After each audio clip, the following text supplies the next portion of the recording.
अस्सलाम वालेकुम, कैसे हैं आप सब दोस्त? उम्मीद है खैरियत से होंगे। आज मैं चाहता हूँ कि आप लोगों को थोड़ी ओमान के बारे में इंफॉर्मेशन जो है वो आपसे शेयर करूँ। ओमान के बारे में बहुत कम लोग जानते हैं, ज़्यादा नहीं जानते, क्योंकि सबको यही लगता है कि शायद ओमान जो है वो सऊदी अरेबिया का कोई हिस्सा है या सिटी है। लेकिन जो यहाँ का मस्कत सिटी है वो थोड़ा ज़्यादा फेमस है बनस्बत ओमान के नस्बत। लोग ज़्यादातर जो है ना पाकिस्तान में वो मस्कत को जानते हैं। ओमान जो है एक मिडल ईस्ट गल्फ़ कंट्री है और ये दुबई का जो इसका बॉर्डर है बिल्कुल साथ में लगता है, दुबई का ओमान का, और साथ में दूसरी साइड पे सऊदीया और तीसरी साइड पे यमन, और एक साइड पे यहाँ पे समंदर है, और जो दूसरी साइड यहाँ पे समंदर का है वो बिल्कुल पाकिस्तान के बिल्कुल करीब लगता है ओमान। और यहाँ की जो करेंसी है वो रियाल है, और रियाल जो है यहाँ का है वो दुनिया का तीसरे नंबर पे हाईएस्ट करेंसी है। नंबर 1 पे एक आती है कुवैत की, और नंबर 2 पे आती है बहरीन की, और नंबर 3 पे आती है ओमान की। ओमान का जो ओमानी रियाल है इसकी जो इस वक्त प्राइस है वो पाकिस्तानी रुपए में तकरीबन बनती है 790 रुपये अभी का जो आज का रेट चल रहा है। यहाँ पे जब 5 साल पहले मैं आया था तब लेकिन इसका प्राइस रेट था 270 रुपये, 275 तक इसका रेट था। कभी कम होता था, कभी ज़्यादा होता था। लेकिन ये 4-5 साल में बहुत ही ज़्यादा जो पाकिस्तानी करेंसी है वो डाउन हुई है, ठीक है, और इसका रियाल का जो रेट है वो बढ़ गया है। और जो लोग थे, मतलब पाकिस्तान में जब भी महंगाई बढ़ती है तो ऑटोमेटिकली यहाँ पे जो रियाल है उसकी प्राइस ज़्यादा हो जाती है। यहाँ पे हमारा पैसे जो है वो कम हो जाती है उसकी वैल्यू, और किसी भी दूसरी जो करेंसी है, ओमानी रियाल है, चाहे वो डॉलर है, चाहे कोई दूसरा ही करेंसी है, तो उसकी वैल्यू बढ़ जाती है। लेकिन पाकिस्तान में अभी महंगाई बहुत ज़्यादा है, जिसकी वजह से जो अभी ओमानी एक रियाल है वो 790 रुपये का बन रहा है तकरीबन। यहाँ पे जो जितनी ओमानी रियाल का रेट है उसी हिसाब से यहाँ पे लोगों की सैलरियाँ भी हैं। यहाँ पे बेसिक सैलरी जो ओमान के लॉ के हिसाब से है वो 120 रियाल है। पाकिस्तान इस वक्त वो भी तकरीबन 1 लाख पे बन रही है, ठीक है। लेकिन यहाँ पे 120 से ऊपर सैलरी लोगों को मिलती है जितना उनका एक्सपीरियंस है, जो उतनी क्वालिफ़िकेशन है। किसी की 150 है, 170 है, 180 है, लेकिन नॉर्मल जो सैलरी यहाँ पे चल रही है 180, 190 इतनी ही चलती है, जो स्किल वर्कर भी हैं। लेकिन कुछ जो हैं जिनकी कुछ पुराने यहाँ पे, उनकी सैलरीज भी यहाँ पे अच्छी हैं, जैसे 200, 250, कुछ की 300 भी हैं, तो डिफरेंट है।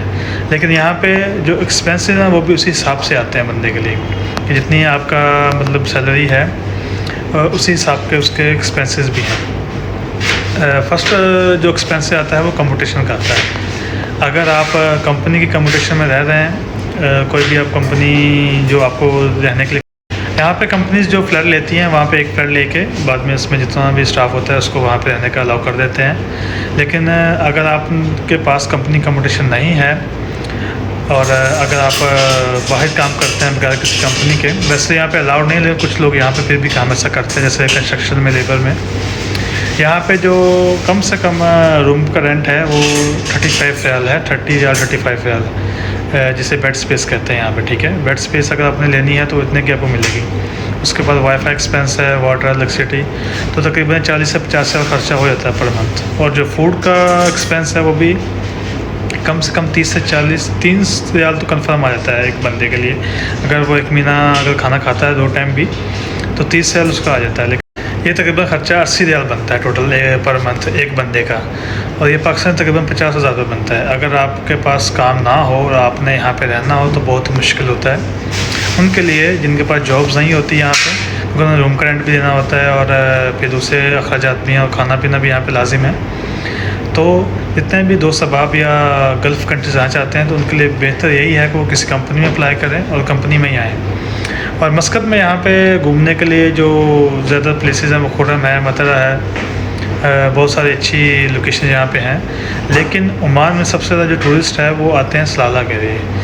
सलाला में ख़रीफ का जब वेदर स्टार्ट होता है तब बहुत सारे टूरिस्ट आते हैं वहाँ पे। अभी जो सलाला में ख़रीफ का वेदर है वैसे भी वो लास्ट मंथ चल रहा है उसका, क्योंकि यहाँ पे मई से सितंबर तक जो ख़रीफ का वेदर है वो रहता है वहाँ पे। उसके बाद नॉर्मल हो जाता है, जैसे पूरे ओमान का वेदर रहता है। थोड़ी गर्मी आती है वहाँ पे भी, लेकिन अगर आपने वहाँ पे घूमने जाना हो तो आप मई से सितंबर के भी दरमियान में कहीं भी कभी भी जा सकते हैं आप। वहाँ पे बहुत ही अच्छा वेदर होता है। बाकी मस्कत में घूमने के ये प्लेस हैं, मतरा है, खुर्रम है, अलमौज है, और भी काफ़ी ऐसी लोकेशन है लेकिन अगर आप ओल्ड हिस्ट्री के मतलब जानना चाहते हैं और वो आपको पसंद है तो आप निज़वा में जा सकते हैं। अभी निज़वा में एक न्यू म्यूज़ियम बनी है जो हमारे सुल्तान कबूस थे यहाँ के ओमान के पहले, उनकी बहुत सारी जो पुरानी चीज़ें हैं वहाँ पे रखी हुई हैं देखने के लिए, और बहुत प्यारी म्यूज़ियम बनी हुई है।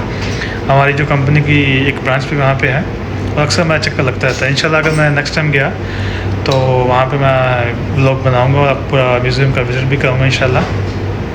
निज़वे के अलावा और भी बहुत सारी लोकेशन हैं जहाँ पे आप अगर ओल्ड हिस्ट्रिकल चीज़ों के बारे में जानना चाहते हैं तो आप वहाँ पे जा सकते हैं। सनाओ में है और उसके बाद सोहार में है और इब्राहिम, मतलब काफ़ी यहाँ पे सिटीज़ हैं जहाँ पे ओल्ड कल्चर पसंद करते हैं तो आप वहाँ पे जा सकते हैं। तो मिलते हैं इंशाल्लाह अगली वीडियो में। अगर आपको ये वीडियो अच्छी लगी हो तो प्लीज़ वीडियो को लाइक करें और मेरे चैनल को सब्सक्राइब करें।